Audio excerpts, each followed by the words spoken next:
conheci a comunidade de Yacupe em fevereiro de 2021, quando eu tive a oportunidade de ir lá fazer um trabalho de vídeo. A Yacupe é um local que é remanescentes da comunidade quilombola e que tem uma cultura e preserva a sua tradição oral de uma forma impressionante. Em Yacupe eu conheci o seu Aguinaldo, um comerciante, um senhor de uns 60 e poucos anos, que nasceu em Yacupe, mora, trabalha e que tem um amor incrível pelo lugar. Ele me contou coisas muito interessantes. Você pode perceber pela narrativa dele que ele tem uma curiosidade, uma vontade de manter essa tradição da oralidade. Ele tem uma coleção de recortes, textos, fotos, livros que contam a história de Yacupe. E ele é uma pessoa que tem um amor incrível pelo lugar. 2021.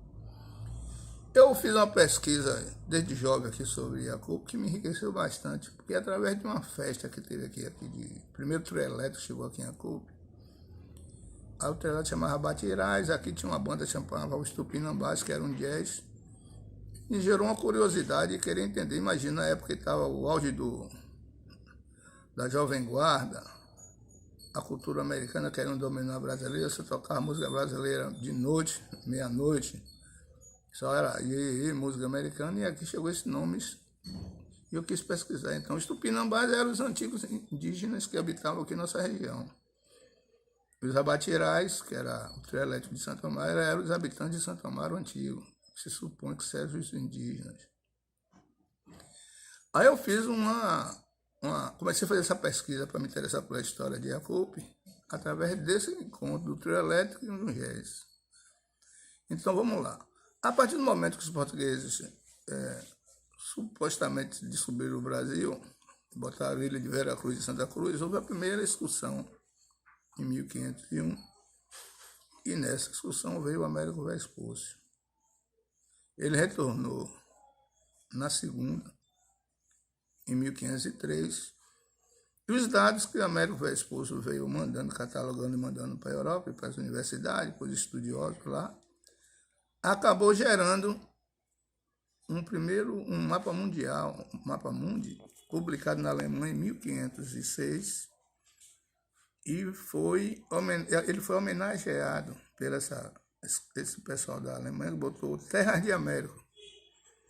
Os primeiros americanos foram os Estados Unidos, fomos nós aqui do Nordeste do Brasil, nessa homenagem, nesse primeiro mapa mundial de 1506, e que essa casa alemã colocou Terras de América.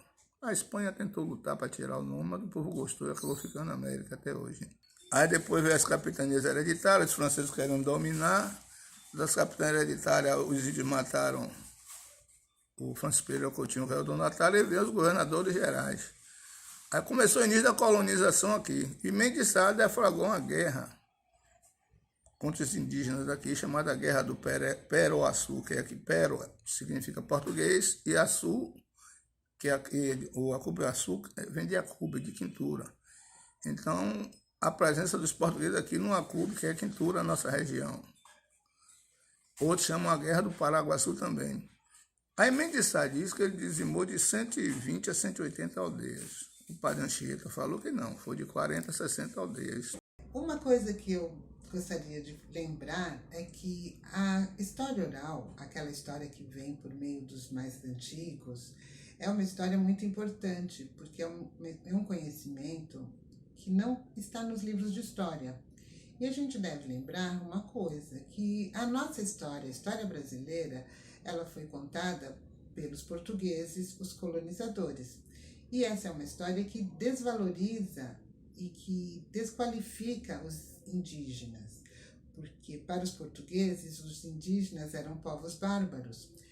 Numa das cartas de Américo Vespúcio para a coroa, ele descreve os povos da América como povos sem lei, sem rei, sem fé, sem família, sem propriedade. Ou seja, éramos uma sociedade, os povos que aqui habitavam, que não tinham nada.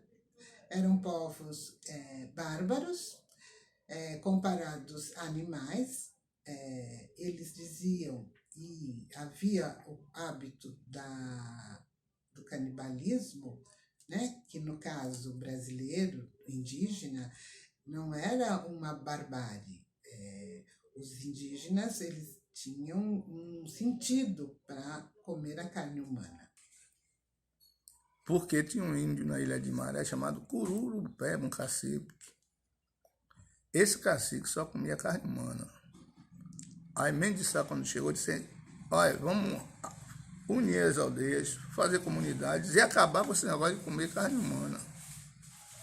Aí ele foi combater os índios de Ilhéus, e no retorno de Mendes de Sá para aqui, para a capital, né, que era a sede do governo geral do Brasil, aí ele soube que os índios tinham reunido, pegou os pescadores portugueses, mataram e comeram. Já desafiando o governador, já que ele tinha comido o Pereira Continho, que era o donatário da capitania hereditária. O Duarte da Costa não estava aguentando quando alguns dos índios queria correr. E Mendes estava mais sabido. Quando ele chegou aqui, ele ficou no colégio dos jesuítas durante quase 60 dias, fazendo que estava rezando, mas não, apenas tomando as informações, quem eram os rebeldes, quem eram os lugares que tinha todas essas rebeldias, quem eram os líderes. Aí o pessoal disse que ele ficou, no início, confinado no convento, rezando, para que sua missão desse certo. Aí quando terminou essa guerra do Peruaçu aqui, Mendes de Sá foi combater os franceses no Rio e depois foi a São Paulo também. A nossa descrição dos nossos povos era como um lugar inferior, pessoas inferiores, bárbaras. E isso foi o que justificou a colonização e toda a violência que nós vimos no período de colonização. As representações que nós temos do Brasil colônia, a gente não pode esquecer que elas foram feitas por esses povos colonizadores, pelos portugueses. E nessas representações, os portugueses sempre aparecem como bravos e os indígenas como bárbaros. Através dos objetos, dos instrumentos, da cestaria, a gente vê que aquela descrição de povos bárbaros, animalescos, é uma mentira. Então, é muito importante que a gente olhe para a nossa história com um olhar novo, porque aquela história que durante muito tempo foi contada, ela está sendo revista e a gente precisa fazer pesquisa e se aprofundar e dar mais valor a todo esse conhecimento que vem da tradição oral.